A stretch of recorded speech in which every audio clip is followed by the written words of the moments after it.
Shalom, Bapak Ibu yang diberkati dan dikasihi oleh Tuhan Yesus Kristus. Senang sekali kita boleh dapat berjumpa kembali pada saat ini. Terpuji-pujilah nama Tuhan, pencipta alam semesta ini.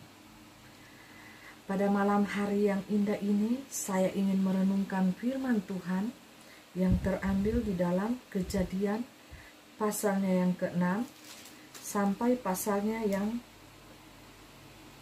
ke-7. Saya ingin meringkaskannya bagi kita sekalian, untuk anak-anak Tuhan dimanapun kita berada saat ini. Diberikan judul tentang kejahatan manusia. Nah, ketika manusia itu mulai bertambah banyak jumlahnya di muka bumi ini, dan bagi mereka lahir anak-anak perempuan, maka anak-anak Allah melihat bahwa anak-anak perempuan manusia itu cantik-cantik. Lalu mereka mengambil istri dari antara perempuan-perempuan itu, siapa saja yang disukai mereka.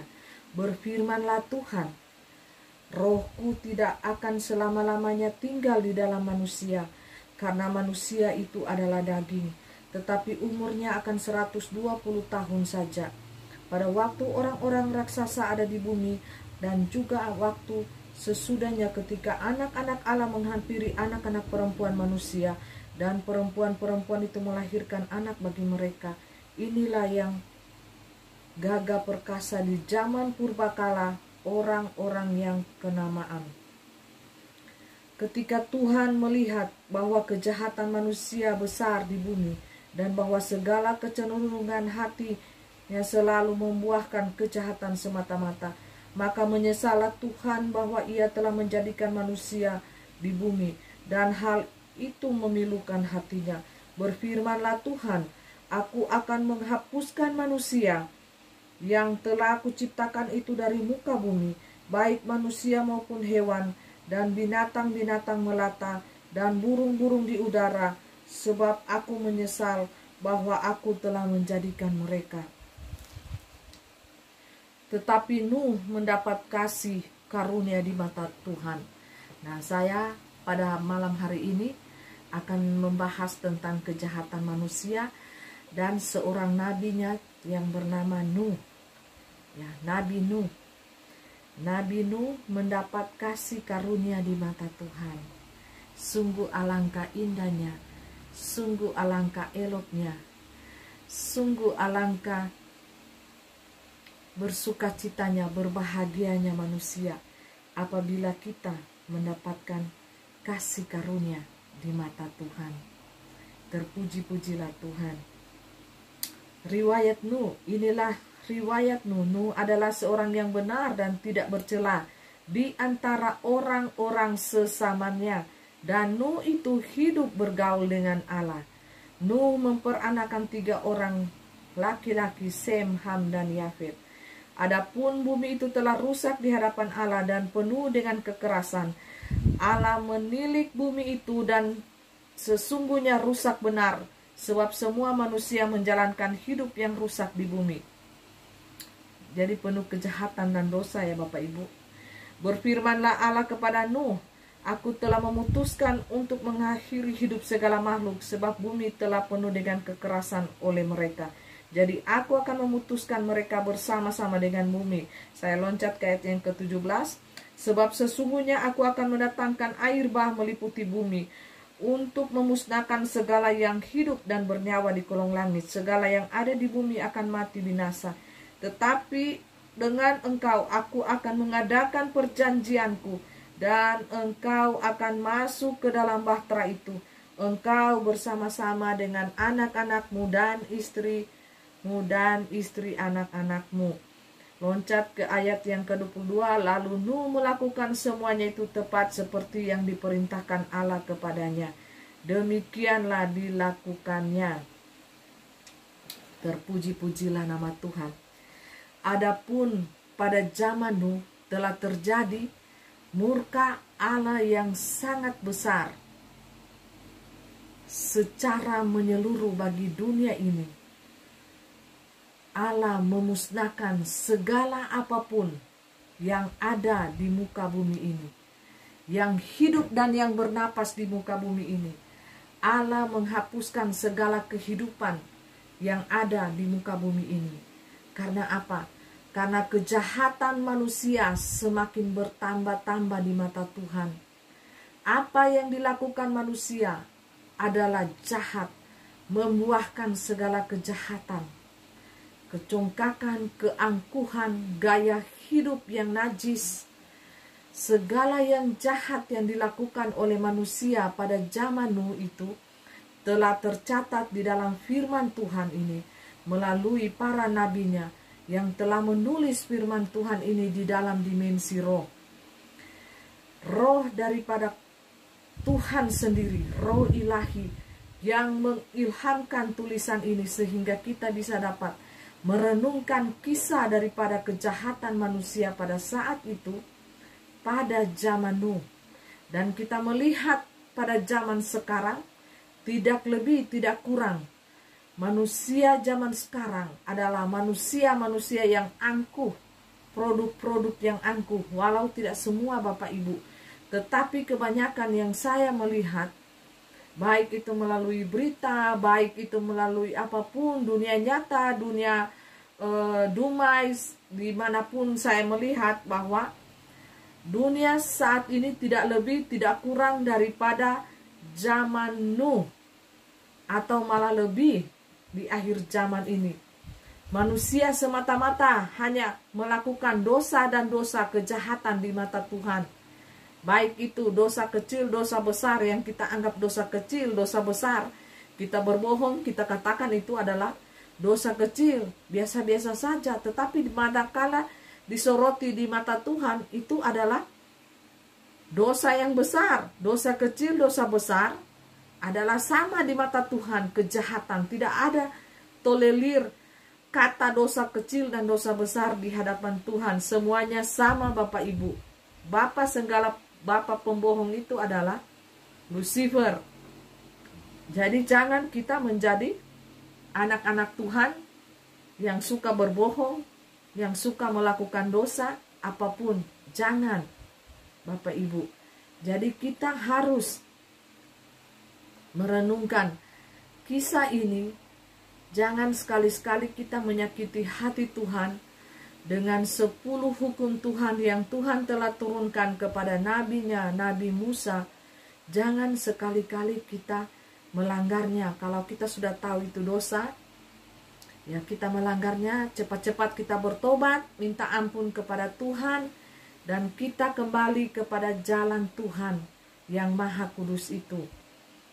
Jadi sebagai manusia biasa yang berdosa, kita renungkan cerita-cerita, fakta-fakta Alkitab yang disodorkan bagi kita tentang kejahatan manusia pada masa itu, dan pribadi daripada Nuh ini, Nabi Nuh, yang menyenangkan hati Allah, sehingga Nabi Tuhan ini, Bapak Nuh ini, mendapat kasih karunia daripada Tuhan. Maukah kita anak-anakku yang dikasihi oleh Tuhan Yesus Kristus, kita mendapatkan perkenanan Tuhan, mendapatkan kasih setia Tuhan, mendapatkan belas kasihan Tuhan, sehingga pelanggaran dan dosa-dosa kita tidak diingatnya lagi. Dihapuskannya segala pelanggaran-pelanggaran kita, disuci kuduskannya kita dari pelanggaran pemberontakan kita. Sungguh itu merupakan suatu kasih karunia Tuhan atas kita.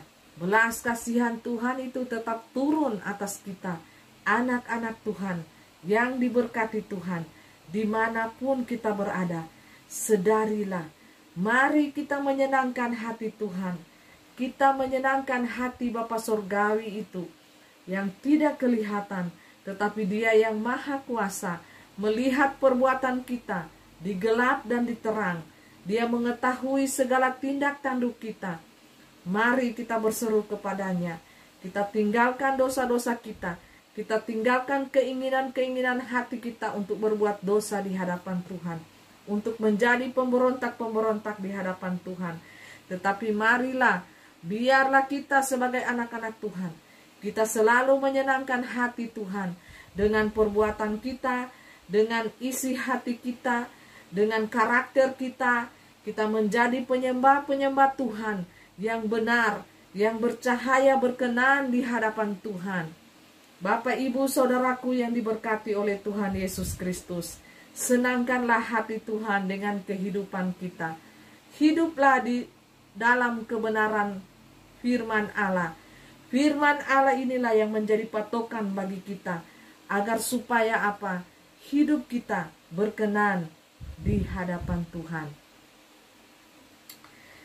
Berfirmanlah Tuhan Allah kepada Nuh, aku telah memutuskan untuk mengakhiri hidup segala makhluk, sebab bumi telah penuh dengan kekerasan oleh mereka. Jadi aku akan memusnahkan mereka bersama-sama dengan bumi. Jadi ketika dosa manusia yang telah memuncak di hadapan Allah, pohon-pohon, binatang-binatang, baik itu binatang melata, binatang merayap, binatang yang berenang, apa semua, burung-burung, segala semua ternak, binatang-binatang yang mungkin tersisa ya di air, karena bumi pada waktu itu dipenuhi dengan air. Jadi yang hidup adalah hanya ikan-ikan saja. Tetapi marilah kita sadari ketika manusia telah berdosa, memuncak di hadapan Tuhan dosanya, maka semua apapun yang ada di bumi ini dimusnahkan oleh Allah bersama-sama dengan segala apapun isi di kolong bumi ini. Semuanya musnah. Karena apa? Dosa, pemberontakan manusia itu kepada Tuhan. Jadi sadarilah kita sebagai manusia, kita harus hidup sungguh-sungguh di hadapan Tuhan. Takutlah akan Tuhan Allah yang Maha Kudus, karena Dia Maha melihat di terang dan di gelap. Bukan hanya di terang saja, di gelap saja, tetapi di segala segi bentuk kehidupan kita, Dia Maha melihat. Karena apa? Dunia lain itu hanya sebatas tirai saja yang saya lihat. Manakala saya masuk di dalam dunia lain, di dalam dimensi ilahi itu, saya melihat hanya sebatas tirai saja selaput mata kita ini. Ya, kalau kita dibukakan selaput mata kita, itu langsung tebus ke dunia ilahi, dunia lain. Atau dunia setan, dunia iblis juga kita bisa melihatnya. Jikalau mata kita disingkapkan oleh Tuhan Allah Yeshua HaMashiach Elohim, kita bisa melihat dunia lain itu hanya sebatas tirai saja, kain yang sangat tipis yang menutupi selubung mata kita ini. Manakala kita dibukakan, disingkapkan oleh Allah yang Maha Kudus, maka kita akan melihat betapa dahsyatnya dunia lain itu, dunia spirit supranatural itu, betapa sungguh dahsyat, sungguh luar biasa, tak tertandingi. Sehingga manakala kita masuk di dalam dimensi itu, kita akan kehilangan rasa kekuatan kita sebagai manusia. Dan kita menyadari bahwa keadaan kita manusia yang sangat lemah. Karena apa? Tulang-tulang tidak ada lagi di dalam tubuh saya ini ketika masuk di dalam dimensi supra ilahi itu. Bapak, Ibu, Saudaraku yang dikasihi oleh Tuhan Yesus Kristus, jadilah kita seperti pribadi daripada Nuh ini. Jadilah pribadi yang menyenangkan hati Tuhan. Jadilah pribadi yang menyukakan hati Bapa Surgawi. Sehingga apa? Nuh mendapat kasih karunia daripada Allah. Jadi pada waktu itu dunia telah diliputi oleh kejahatan manusia yang begitu jahat di mata Tuhan. Ya, kejahatan penuh dengan darah, pertumpahan darah, kekerasan. Ya, manusia pada zaman itu hidup dalam keegoisan diri yang tinggi. Sehingga apa? Pada waktu Nuh mendapatkan firman Tuhan ini, ya, Nuh itu paling berteriak, berkoar-koar pada saat itu ya. Nuh memberitakan firman Tuhan yang dia dapatkan sebagai seorang nabi Tuhan pada waktu itu. Dia tidak mungkin menyimpan firman Tuhan ini sendiri. Ketika Tuhan berbicara kepadanya, dia tidak mungkin menyimpan firman itu sendiri di dalam dirinya dan untuk keluarganya. Pada saat itu Nuh berkhotbah memanggil umat manusia pada saat itu untuk bertobat, Bapak Ibu. Ya, dia berseru-berseru. Tetapi apa mungkin tanggapan manusia pada waktu itu? Saya rasa manusia pada waktu itu sungguh menghina daripada pribadi daripada Nuh ini. Apa mereka disuruh-suruh bertobat sementara yang Nuh lakukan adalah kegilaan bagi logika mereka, Bapak Ibu. Sesuatu hal yang gila, yang di luar batas logika manusia pada waktu itu. Karena apa?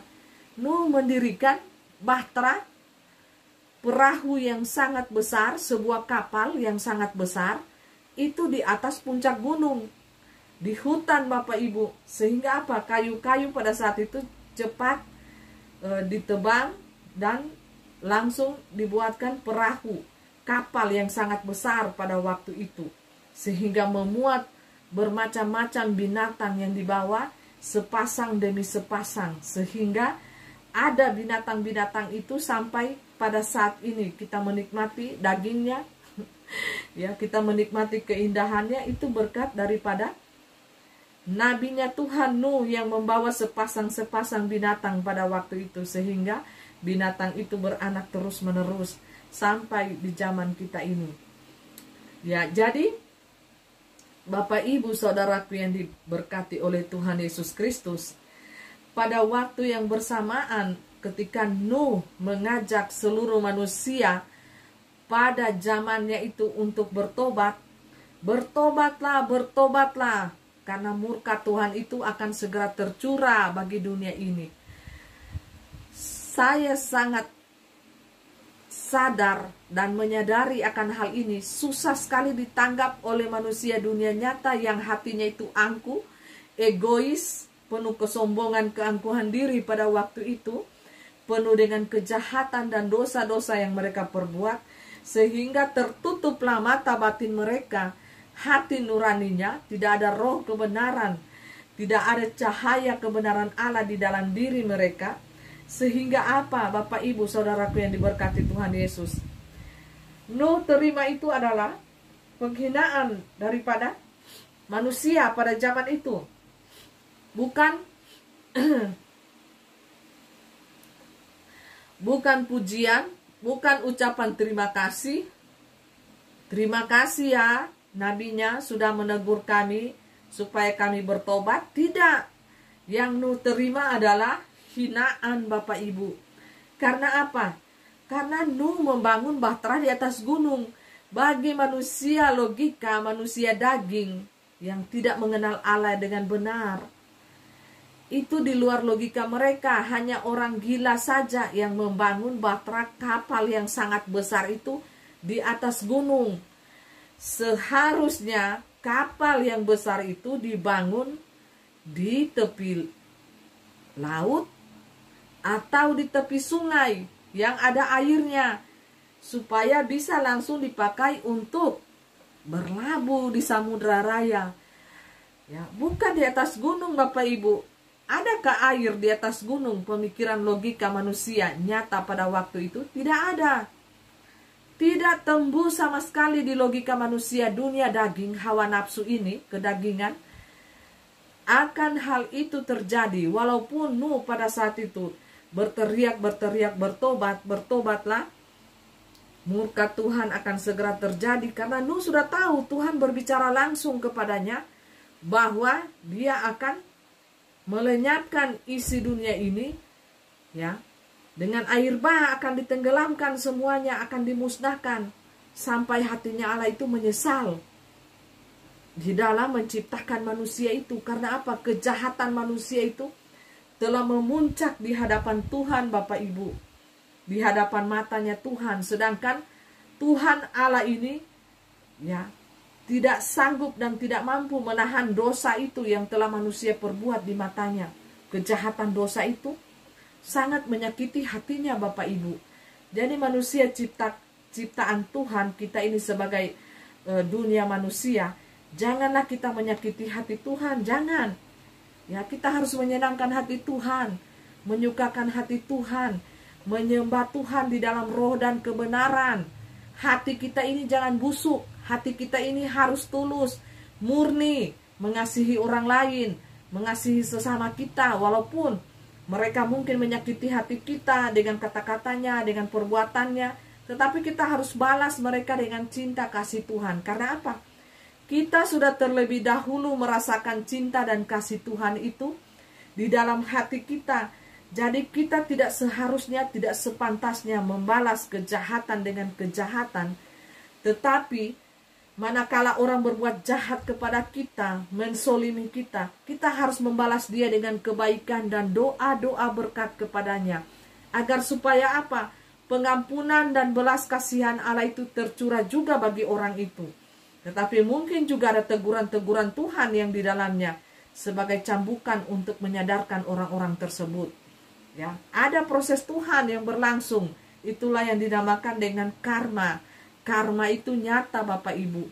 Sistem tabur tuai itu ada. Jikalau kita menuai kebaikan, jikalau kita menuai kasih, menabur kasih, kebaikan, cinta dan kasih kepada sesama kita, maka yang akan kita rasakan adalah kebahagiaan, sukacita, berkat-berkat rohani dan jasmani. Kita akan terus rasakan dan mengalir seperti air sungai. Tidak ada henti-hentinya. Karena apa? Hati kita bersih, hati kita tulus, hati kita murni di dalam mengasihi sesama kita. Baik itu sesama kita, terutama kepada Tuhan Allah yang tidak kelihatan. Bagaimana kita bisa mengasihi Tuhan Allah yang tidak kelihatan? Kita mengangkat tangan, kita puji-pujian, kita mengasihi Tuhan Allah yang maha kudus, yang ada di dalam kerajaannya yang kudus. Sementara kita tidak mengasihi sesama kita yang ada di sekeliling kita. Orang-orang yang berkekurangan di sekeliling kita. Kita hanya menutup mata kita, menutup hati kita. Kasih Anda itu pura-pura munafik. Hanya berteori saja, di mulut saja. Tetapi apabila kita katakan kita mengasihi Tuhan Allah yang maha kudus, kita juga mengasihi sesama kita dengan tulus hati. Tanpa kepura-puraan, tanpa ada embel-embel, untung atau rugi. Kita melakukannya dengan tulus hati, mengasihi sesama kita itu. Sehingga apa? Berkat-berkat daripada Allah tidak akan henti-hentinya mengalir di dalam kehidupan kita. Sudahkah kita merasakan cinta kasih Tuhan itu di dalam hati kita, di dalam kehidupan kita tercurah untuk hidup kita? Hati kita dipenuhi dengan rasa sukacita, dipenuhi dengan rasa syukur. Karena Allah telah berbelas kasihan kepada kita. Allah telah mencurahkan belas kasih karunia-Nya kepada kita. Sehingga orang-orang manusia-manusia yang telah mendapatkan belas kasih, cinta, belas kasih karunia daripada Allah itu, hidupnya, kata-katanya, karakternya, tingkah lakunya tidak sama dengan anak-anak dunia yang penuh dengan keegoisan, hawa nafsu, keangkuhan hidup, sering menghina orang, sering memfitnah orang, sering mencemooh orang lain, menganggap rendah orang lain, dan menganggap dirinya paling tinggi di atas segala-galanya. Akan berbeda Bapak Ibu cara pandang di dalam melihat dunia ini. Anak-anak Tuhan dengan anak-anak dunia sangat berbeda, sangat berbeda. Anak-anak Tuhan memiliki kerendahan hati, sedangkan anak-anak dunia memiliki keangkuhan hati. Anak-anak Tuhan melihat sesamanya, orang lain dengan penuh cinta dan kasih sayang, mengasihi mereka dengan tulus hati. Ada cinta Kristus yang mengalir di setiap hati mereka anak-anak Tuhan. Beda dengan anak-anak dunia, saling bersaing, saling sikut-menyikut, saling mengandalkan ego diri sendiri, saling mencaci maki, mulutnya kotor. Karena apa? Hatinya kotor. Itu termasuk kejahatan yang sungguh besar di hadapan Tuhan.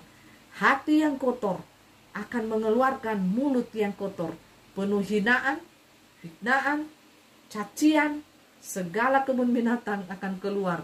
Itulah anak-anak iblis, setan, milik dunia. Dan mereka sama sekali tidak mencerminkan buah-buah roh, kasih.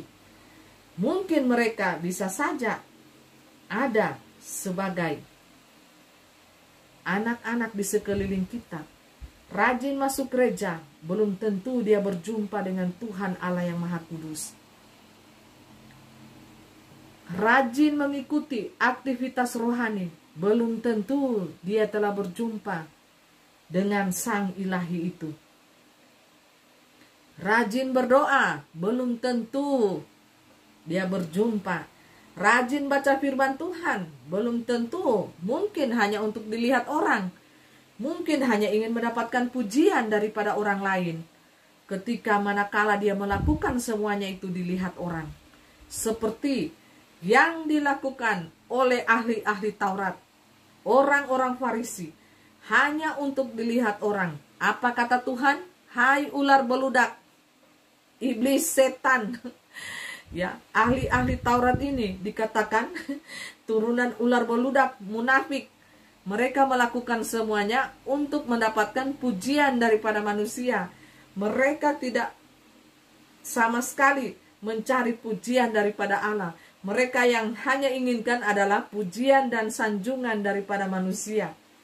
Ya, dengan mereka memakai jubah keagamaannya, tetapi apa? Hatinya penuh dengan kelicikan iblis.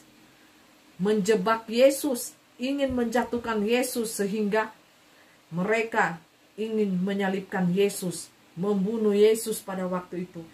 Apakah mereka mengenal kitab suci? Mereka ahli kitab. Apakah mereka melakukannya? Apa yang tertulis di dalam Alkitab, di dalam kitab suci pada waktu itu, firman Tuhan? Tidak, mereka hanya mempelajarinya, hanya untuk memenuhi logikanya. Bukan memenuhi hatinya, tetapi untuk memenuhi logikanya.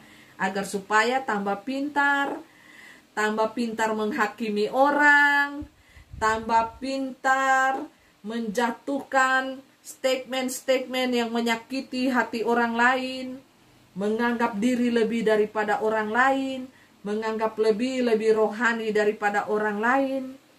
Ya. Pintar sekali menghakimi, mencat seakan-akan dirinya ini adalah hamba Kristus yang setia, yang murni. Padahal belum tentu Bapak Ibu. Padahal di alam ilahi supranatural itu, alam ilahi itu pun jijik. Dikatakan apa? Nyala kau hai kalian ular beludak. Ular beludak itu setan ya Bapak Ibu. Lambangnya itu setan. Ular itu setan. Ya. Yang angkuh, yang sombong, sombong hati, sombong rohani, sombong jasmani, itu masuk kategori seluruhnya Bapak Ibu. Jadi jangan bermain-main. Kita jangan bermain-main dengan Tuhan yang Maha Kuasa, karena Tuhan mengeker hati. Tuhan mengeker hati, bukan mengeker kata-kata kita. Ucapan-ucapan lidah kita yang begitu manis, sementara kita busuk kotor. Nah, di sana nanti dapat bagiannya. Jadi bersihkan dulu dari dalam, sehingga apa? Kita tidak menjadi manusia yang munafik. Kita set, kata-kata kita indah, padahal hati kita kotor, busuk. Itu jangan Bapak Ibu. Karena alam ilahi ini mengeker hati, bukan mengeker status kita yang kelihatan di dunia nyata ini, tetapi Tuhan Allah itu melihat hati kita.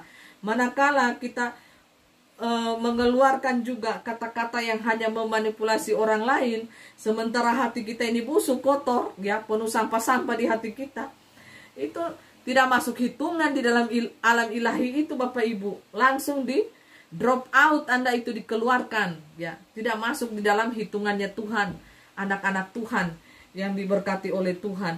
Bersihkan dulu sampah-sampah hati kita ini, sehingga kita tidak menjadi manusia munafik, menjadi manusia yang jahat, pemberontak di hadapan Tuhan. Setelah hati kita menjadi bersih, hadirkanlah kuasa Roh Kudus itu, Roh kebenaran, Roh Tuhan Yesus Kristus itu di hati kita. Sehingga apa? Kita menjadi manusia yang penuh dengan cinta kasih, berbelas kasihan kepada orang lain. Walaupun orang lain itu selalu menyakiti hati kita, tetapi kita balas dengan kebaikan-kebaikan, dengan cinta kasih, belas kasihan kepadanya. Karena apa? Ada Roh Kristus di hati kita, ada Roh Allah di hati kita.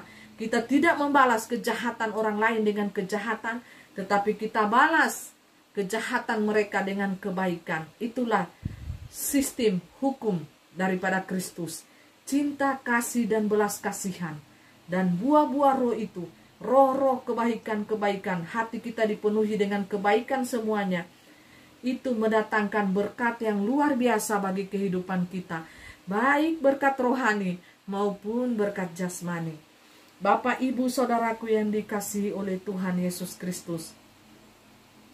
Nabi Nuh pada saat itu sudah berteriak ketika dia mendengar firman Tuhan yang dia dengar, dan dia tahu bahwa Tuhanlah yang sedang berbicara dengan dirinya, karena Nuh tahu bahwa dia menjalin hubungan yang indah, yang intim dengan Tuhan Yeshua HaMashiach Elohim, dan dia tahu mendengar suara Tuhan, mana suara Tuhan, mana suara setan. Ketika itu saya yakin dan percaya betapa roh Nuh itu dikejar-kejar, memberitakan kepada dunia pada waktu itu, bertobatlah, bertobatlah. Tetapi apakah manusia pada zaman itu menerima kata-kata daripada Nuh? Sedangkan yang mereka lempar kepada diri, label diri Nabi Nuh adalah gila, sinting. Karena apa? Pada waktu itu dia sedang membuat kapal yang sangat besar di atas gunung, bukan di pinggir laut. Bagaimana mereka secara pikiran logika itu, mereka berpikir-pikir bagaimana mungkin kapal didirikan di atas gunung. Pasti kalau akan didorong juga pasti tidak akan mampu, karena besar sekali kapal itu, pasti akan mengalami kebocoran, ya, hantam batu atau apa. Tidak mungkin, tidak masuk semua di logika manusia pada waktu itu.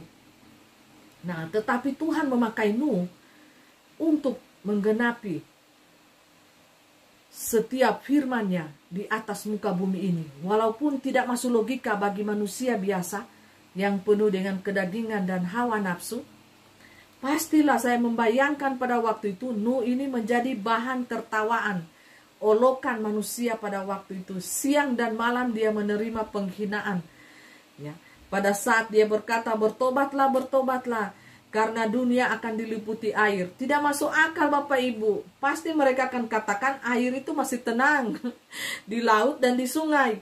Ya, saya yakin dan percaya bahwa roh Nuh pada waktu itu dikejar seperti yang saya alami ketika waktu saya masih berada di kota Palu pada waktu itu.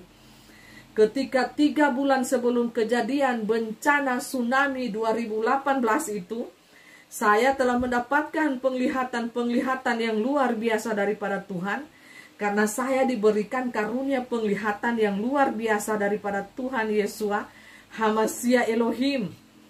Ya, saya melihat bahwa air laut itu sudah naik dan menghancurkan kota Palu itu. Tetapi tidak ada yang percaya kepada saya, dan mereka katakan saya ini sudah stres Bapak Ibu, mau gejala-gejala miring. Dan saya bercerita pada waktu itu, roh saya itu seperti dikejar pada waktu itu Bapak Ibu. Saya bercerita, baik itu dimanapun saya berada ya, mau di pasar, mau di jalan, mau di mall, saya ketemu orang. Dan saya tidak pernah memakai label agama, membeda-bedakan antara anak Tuhan, saudara kita yang muslim. Tidak ya, saya sama sekali tidak. Semuanya rata. Yang namanya masih manusia, yang memiliki wajah, badan, dan kaki itu manusia. Yang masih memiliki hati, saya akan memberitakan kepada mereka semuanya pada waktu itu. Saya mengingat dengan kekonyolan saya pada waktu itu, saya seperti dikejar ya. Kadangkala saya tidak naik motor, saya naik taksi, dan saya berkuar-kuar di dalam mobil taksi itu. Saya katakan, bertobatlah, bertobatlah. Nabi Isa Tuhan Yeshua HaMashiach itu mau mendatangkan murka untuk kota ini. Ya, bertobatlah, bertobat, saya bilang, dari segala dosa dan kejahatan kita. Mana ada yang percaya? Yang langsung mereka katakan adalah, Bu, air laut itu masih ada di laut, masih ada di sungai, masih tenang. Kenapa Ibu ini berkuar-kuar seperti orang gila? Seperti orang stres. Itu seperti dikejar ya, roh kita itu seperti dikejar untuk apa? Menyelamatkan sesama kita manusia ini. Ya, kuncinya apa? Bertobat. Ya, bertobat, menyenangkan hati Tuhan, berpaling dari kejahatan-kejahatan kita. Kita jangan menjadi manusia yang munafik. Di terang kita super alim, di gelap kita jadi setan. Tidak boleh begitu Bapak Ibu. Tidak ada sistem di dunia ilahi seperti itu. Jikalau kita telah jatuh dalam dosa, kita bertobat sungguh-sungguh, minta ampun, dan jangan lagi melakukan dosa tersebut. Karena apa? Kita telah ditebus dari cara hidup kita yang gelap, dipindahkan ke cara hidup kita yang terang. Kita menjadi anak-anak Tuhan yang terang, ya, di dalam dimensi ilahi itu. Jadi kita tidak lagi suka melakukan dosa itu. Kita bahkan menjadi jijik. Kita tidak suka sama sekali. Itu adalah sampah-sampah di dalam kehidupan, ya, masa lalu. Jadi itu harus dibuang sama sekali. Kita putuskan dengan berkata tidak kepada dosa, dan kita beralih menjadi pribadi-pribadi yang menyenangkan hati Tuhan, hati Bapa Sorgawi itu. Jadi saya bisa membayangkan keadaan Nabi Nuh pada waktu itu, ya, betapa dia dihina dan diolok-olok oleh manusia pada zamannya. Pada saat dia berkoar, bertobatlah, mana ada manusia yang percaya. Sehingga apa yang terjadi? Hanya keluarga Nuh dan anak-anaknya, istri-istrinya, serta istri-istri daripada anak-anaknya yang diselamatkan Tuhan pada waktu itu. Jadi bisa dihitung dengan jari orang yang selamat pada waktu itu, Bapak Ibu.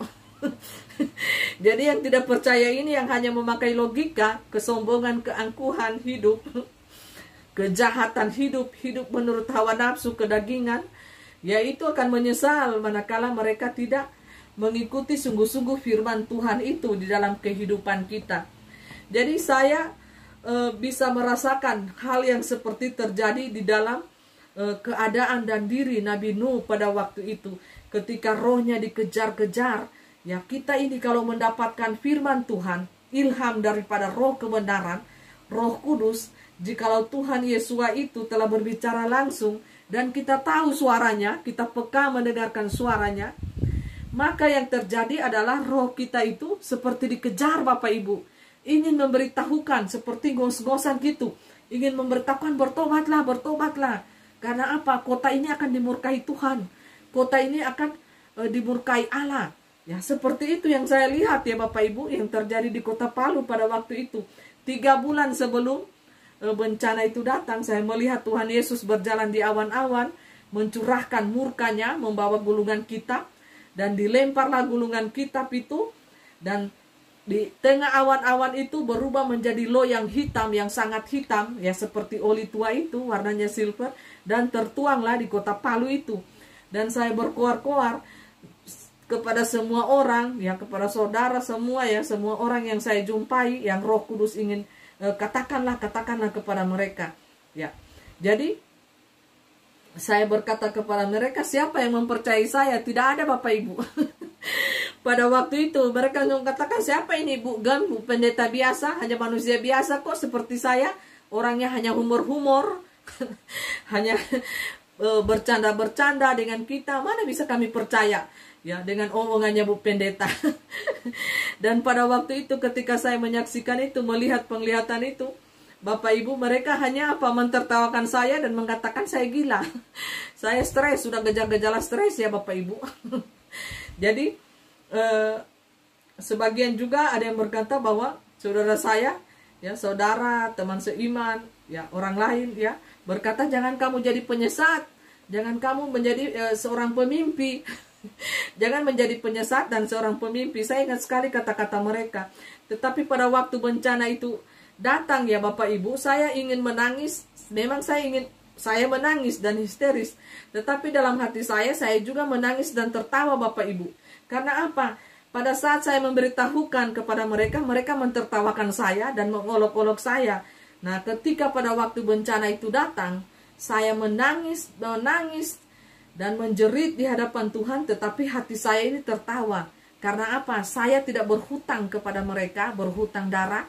Karena terlebih dahulu saya telah memberitahukan kepada mereka, dan mereka menyambutnya dengan olokan, cemohan, dengan segala macam cerita yang mereka perbuat untuk saya, sehingga menjatuhkan nama saya sebagai manusia. Tapi saya tidak merasa sakit hati.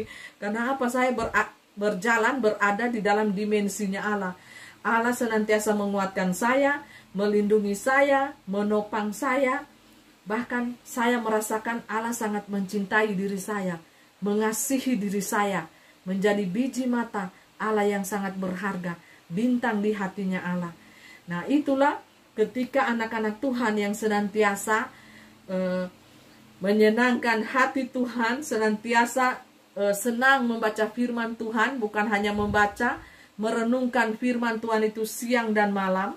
Jadi apapun yang dunia nyata ini, dunia manusia daging ini tujukan kepada diri saya, penghinaan-penghinaan kepada diri saya pada waktu itu, mereka tertutup mulut mereka pada saat apa yang saya perkatakan, apa yang saya saksikan kepada mereka, semuanya terjadi Bapak Ibu. Jadi itulah orang-orang, manusia-manusia yang mempunyai hubungan yang intim, yang erat dengan Tuhan, tanpa manusia lain pun tahu Bapak Ibu. Ya, saya menjalin hubungan yang intim dengan Tuhan tanpa manusia lain pun yang tahu, termasuk suami saya, termasuk orang lain. Karena apa? Saya berdoa di tempat yang tersembunyi. Saya melakukan kehendak Bapa Sorgawi, tidak ada orang yang tahu, kecuali mereka hanya dengar kabar. Oh, Ibu Pendeta ada ke sana. Dia menginjili orang, ya, memberitakan kabar firman Tuhan tentang kuasa Allah itu kepada orang. Sampai mereka menjadi takut. Saya bilang, jangan takut. Jangan takut. Saya ada di pihak Allah.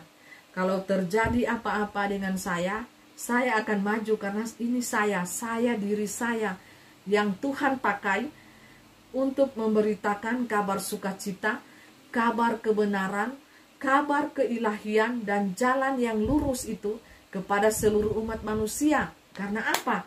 Karena Allah itu sangat mengasihi dan mencintai kita, seluruh umat ciptaannya manusia, tanpa memandang-mandang status, kaya miskin, gembel kaya, tidak ada Bapak Ibu, semuanya sama di hadapan Tuhan. Ya, kita melihat tentang cerita Lazarus dan orang kaya itu. Lazarus berada di pangkuan Bapak Abraham, sedangkan orang kaya itu berada di dalam api. Kehidupan kekekalan. Itu kita bisa membandingkan kehidupan yang angkuh, yang sombong itu berada di dalam api neraka. Sedangkan kehidupan yang dipenuhi dengan kerendahan, kehinaan di tengah-tengah dunia ini, dalam hal kebenaran, itu berada di jalan surga Bapak Ibu, di jalan yang lurus. Jadi semua manusia di mata Tuhan ini sama. Hanya kitalah manusia yang membeda-bedakan status itu. Yang menganggap diri kita wah, yang menganggap diri kita ini kaya, yang menganggap diri kita ini lebih dari orang lain, sehingga menganggap orang lain itu menjadi remeh di bawah kita, menghina-hina mereka sesuka hati mereka. Ya, jangan Bapak Ibu, akan dapat kita. Kalau Tuhan sayang kepada kita, Tuhan akan proses dengan berbagai hal yang akan terjadi di dalam diri kita yang tidak mengenakan hati kita, tidak mengenakan kedagingan kita. Itulah yang akan terjadi. Karena apa? Allah sangat sayang bagi kita. Dia menyadarkan kita melalui apa? Cambukan kasih sayangnya. Sehingga kita menjadi sadar, kita menjadi insaf dari dosa-dosa kita. Ya. Jadi jangan kita menjadi sombong rohani, sombong jasmani. Jangan, itu Lucifer Bapak Ibu. Angku-angku.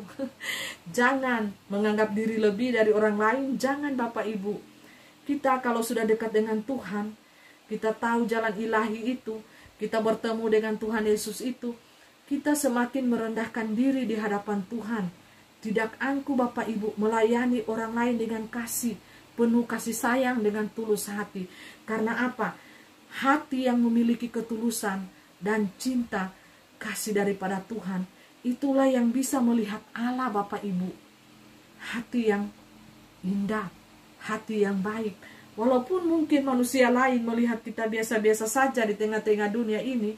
Wah, siapa dia? Dia kan hanya jemaat biasa. Wah, siapa dia?